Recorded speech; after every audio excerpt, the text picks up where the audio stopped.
मूत्रघात में चर्चा कर रहे हैं। तो मूत्रघात जो है उसके अंदर रोगी का पेशाब रुक जाता है। मूत्रकक्ष में तो क्या था, पेशाब रुक रुक के आता है, मूत्रघात में पेशाब बिल्कुल रुक जाता है ना। तो अगर ऐसी परिस्थिति हो जाए, व्यक्ति को पेशाब भी ना आए, 2 दिन हो गए, 3 दिन हो गए, तो इस बीमारी को हम कैसे ठीक करेंगे? ठीक है, तो इसमें सबसे पहले इसका जो कारण होता है मूत्रघात का, वो कारण होता है वेगों को रोकना और बहुत ज्यादा जो है ना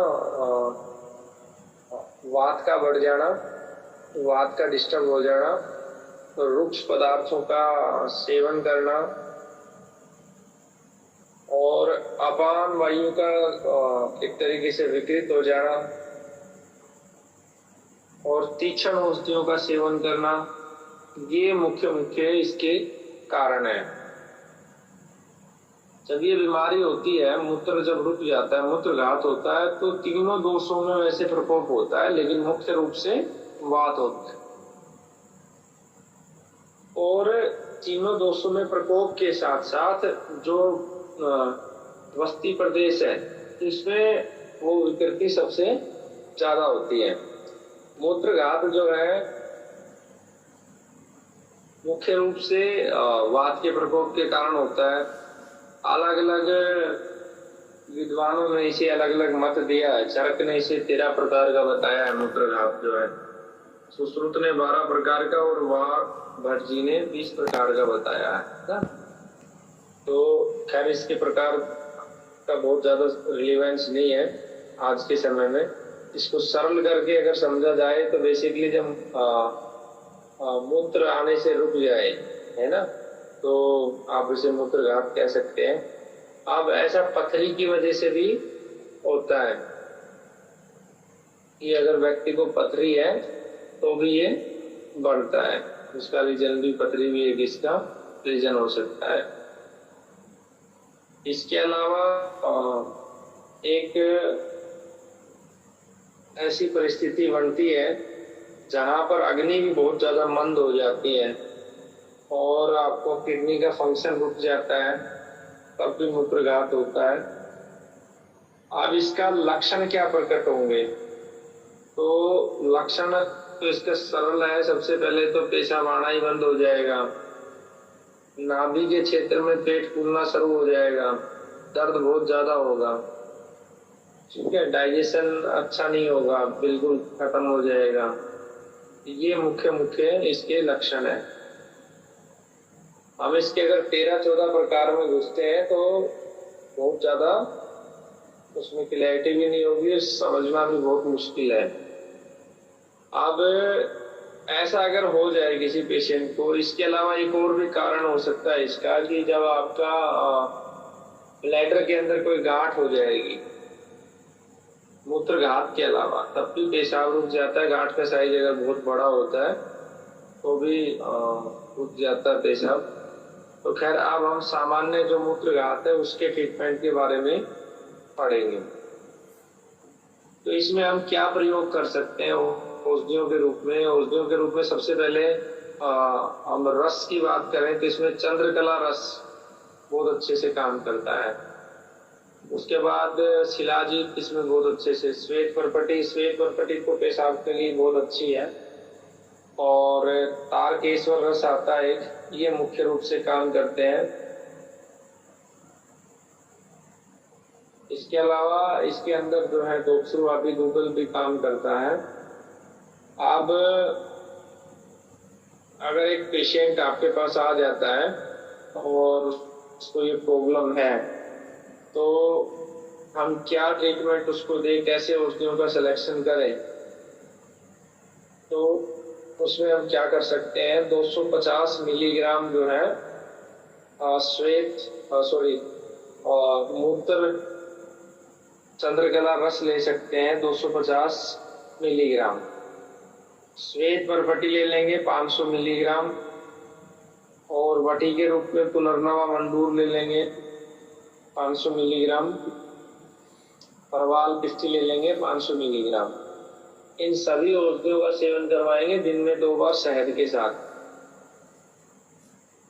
उसके बाद खाने के बाद जो है हम रोगी को चंद्र प्रभावटी दे सकते हैं, गोक्षु आदि गूगल दे सकते हैं 2-2 टैबलेट। तो ये इसको हम दे सकते हैं, चंदन अश्व के साथ दे सकते हैं। तो ये खाने के बाद लगभग 40 मिनट के बाद दे सकते हैं, और जल्दी देना हो तो गर्म जल से दिन में 2 बार हम दे सकते हैं। इसके अलावा इसमें चंदन आदि वटी भी दे सकते हैं, चंद्र प्रभावटी के अलावा वो दिन में 2 बार दे सकते हैं। 3-3 गोलियां देंगे। पेशेंट को हम पंचकर्म करवाएंगे इसमें, और पुत्र बस्ती देंगे पंचकर्म 10 दिन तक देंगे। इसके अलावा इसमें स्नेहन करवा सकते हैं, हम अरंड का स्नेहन करवा सकते हैं 20 ml गर्म दूध से। तो ऐसा करने से ये प्रॉब्लम दूर हो जाएगी। अगर ये प्रॉब्लम ट्रीटमेंट से दूर नहीं होती है, मतलब जो हमने मेडिसिन दी, तो उस परिस्थिति में हमें उत्तर बस्ती देना और स्नेहन देना मैंडेटरी हो जाएगा।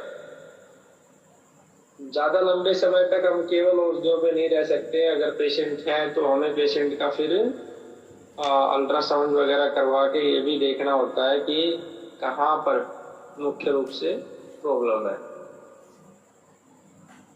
अब इसमें खाने पीने का बहुत महत्वपूर्ण है।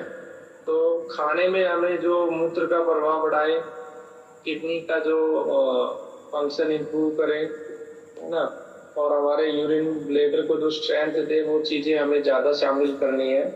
ठीक है। बाकी सामान्य खाना दे सकते हैं पेशेंट को इसमें, जैसे पुराने चावल दे दिए, जो गेहूं की रोटी खा ली उसको, दाल दे दी। दाल में भी लगभग सभी प्रकार की दाल दे सकते हैं। उड़द दे दिया हमने उसको, मूंग की दाल दे दी। सभी लगभग हरी सब्जियां दे सकते हैं। परवल की सब्जी ज्यादा अच्छी होती है वैसे इसको। इसके अलावा नारियल दे दें। अब पत्तों के अंदर उसमें पत्थर चटा दें, हरा धनिया दें, छोटा गोखरू दे सकते हैं। खिलाएं बिल्कुल ऐसी चीजें बिल्कुल ना खिलाएं जैसे जो बहुत ज्यादा वात को बढ़ाने वाली है ना, उनका हमें ध्यान करना है। रुक्ष चीजें बहुत ज्यादा नहीं लेनी चाहिए, और जो वात को बढ़ाने वाली है या विकृत करने वाली, उनको लें भी तो बहुत ज्यादा क्वांटिटी में ना लें।